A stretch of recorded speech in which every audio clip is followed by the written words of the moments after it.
So let's talk about Manner's sculpture. Okay, when we're talking about Mannerist sculpture, one thing to keep in mind is that it shares the same basic characteristics as Mannerist painting that we've already discussed. So elegance, complexity. The more enigmatic and puzzling it is, the better. Complicated, an extreme sense of sophistication and gracefulness, and a demonstration of the artist's skill. Okay.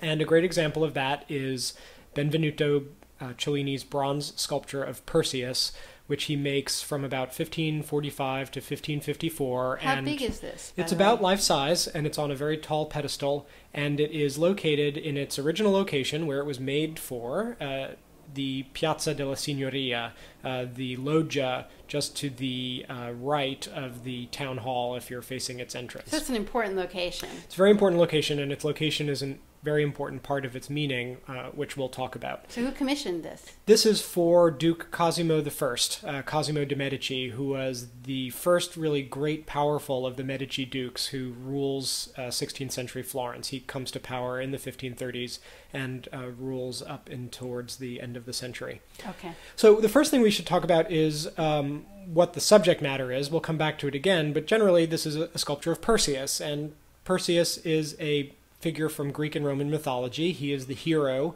in a way a regular guy, who defeats the Gorgon monster Medusa. And Medusa is the terrible sorceress who's so ugly and has snakes for hair that when you look at her you turn to stone because she's so terrible looking. And this was not the way she was born. She was originally very beautiful and seductive, but she tried to seduce Zeus, and so Zeus's wife Hera puts this curse on her that makes her so ugly that if anyone looks at her, they turn to stone. That's her punishment for being seductive. In any case, Perseus goes off to defeat her, and the way that he's able to beat her, even though she has this power to turn people to stone, is that Athena gives him a shield that's very, very highly polished, like a mirror. And so when he goes to fight Medusa, he holds the shield up. She looks at her own reflection. She turns to stone. And still, while he's not looking at her, he reaches out with a sword and slices her head off. He beheads her, but he quickly puts her head in a bag, because even when she's dead, she can turn people to stone. And then he flies off to fight another monster, and he pulls Medusa's head out of the bag and defeats that other beast as well. He's able to fly, by the way, because just like how Athena gave him a shield, the god Mercury, or Hermes, gave him his winged hat and winged sandals that allows him to fly. And we see all of these things in the sculpture. We'll come back to them again. So Perseus is really blessed. He's helped by the gods. Yes. He's got the winged sandals here. He's got the winged helmet here. This, of course, is Medusa's decapitated head. Here is her body spurting blood in bronze over here. And the shield is actually what they're all standing and lying on. You can't see it from this particular angle. Anyway, the story of this particular sculpture, this particular representation of Perseus, is that Cellini had been working in France for King Francis I. Who Leonardo had also worked for. Who Leonardo had worked for some years earlier, and Cellini makes some sculptures for the King of France, but then comes back to his hometown of Florence, where Cosimo de' Medici is the Duke. And there are several different versions of the story. One of the accounts comes from the autobiography that Cellini himself writes in the 1550s. And basically the story is that Cellini approaches the Duke and says, I have a great project that you're going to want to fund and have me make. And he shows the Duke sketches and models made out of clay and wax of this figure. And the Duke likes the subject matter a lot, and we'll come back to why, but he likes the idea, and he likes the subject and where it's going to go, but the Duke thinks of himself as an artistic connoisseur. And so he says to Cellini, I like this idea, but it's never going to work, because there's several different reasons. That's a little presumptuous on his part. Well, this is again part of mannerism. Here's the leader of Florence, and he thinks that he's such an artistic expert that he can tell a sculptor what can and can't be done. And he says one reason it's not going to work is that it's going to topple over.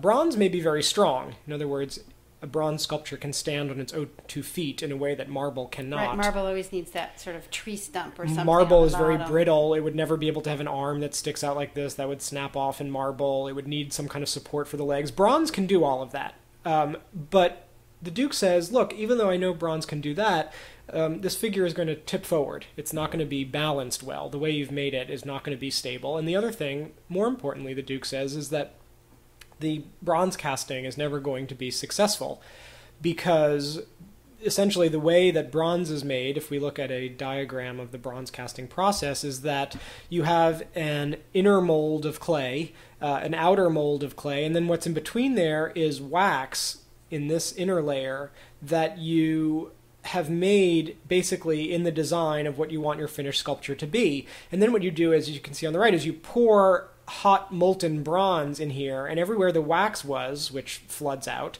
the bronze then goes. And after the bronze cools off, you then break the outer mold, and there essentially is your bronze sculpture. And this is called the lost wax process because we lose the wax, and in the place we get the bronze. It's replaced by the bronze. So when the Duke looks at Cellini's designs, he said this is never going to work in the bronze casting process because you have so many things sticking out in different directions.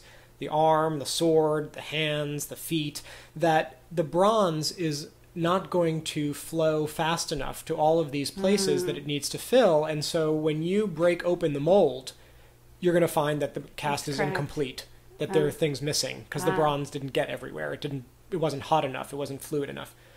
Anyway, so Cellini listens to these arguments, and he says, essentially, to the Duke, I am such an expert, I'm such a good sculptor, I can pull it off, you just need to trust me. And so the Duke says, okay, you can go ahead, but I'm warning you, you're going to humiliate yourself.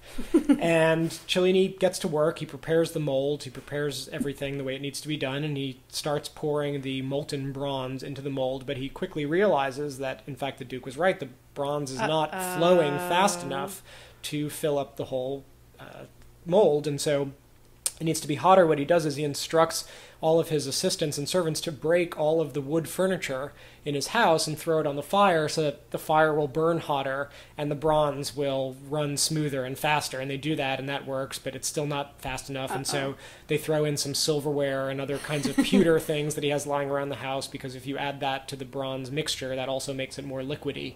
And then they wait with bated breath for the whole thing to cool off, and they break it open, and there is the whole sculpture complete. He did it. It's a miracle that he was able to do it. He was able to cast it without any flaws, he claims. No missing parts like the Duke had said would happen. And then it needs to be finished off. And then also once it's installed on the pedestal, it does in fact stand very firmly without toppling over. This is, I mean, they were, bronze casting had been a lost art for the whole Middle Ages, virtually, right? And things of this complexity, certainly. Yeah. And so again, even if we, without thinking about what the subject matter is, without thinking about how it relates to its surroundings, part of the meaning of this work of art is that Cellini is a great sculptor. Right. In other words, that's practically the subject matter, is that he was able to accomplish what was said to be impossible. And this makes it mannerist. It is a statement of the artist's skill at taking on an artistic challenge. Amazing virtuosity. And the virtuosity is not just in the casting, but it's also in the finishing of this surface, which is incredibly well polished and has a tremendous amount of detail. Of course, it's also mannerist because of the rather lithe, elegant, athletic, slim form that corresponds to the dominant aesthetic of the time.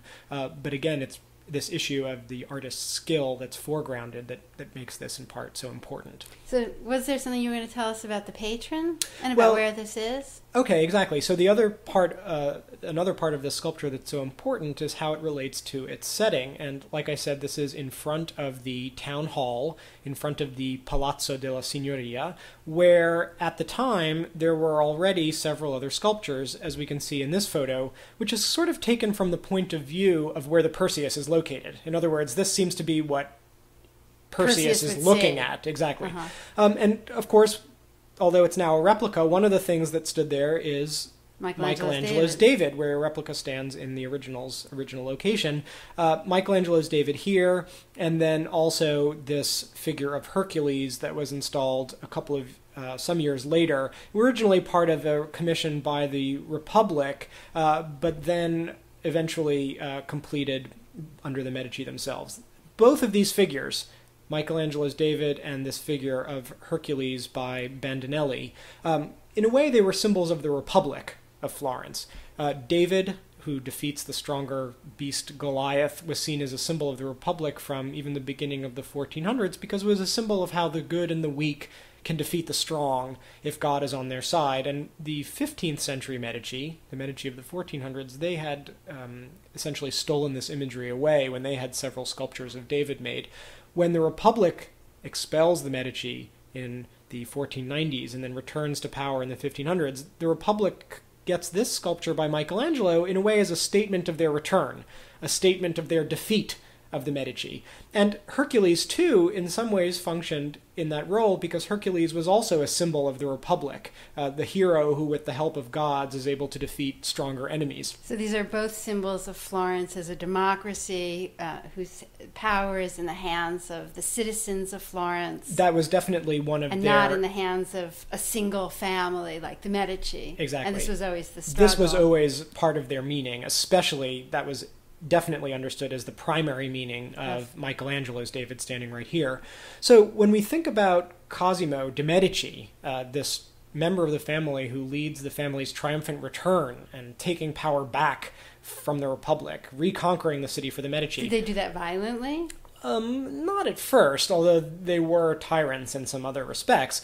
They do stamp out this short-lived republic of the beginning of the 1500s. We need to understand the Perseus figure and its commission in this location in that kind of historical context, because when we think of the Perseus standing here, holding up that head of Medusa, what, of course, does it look like has happened here?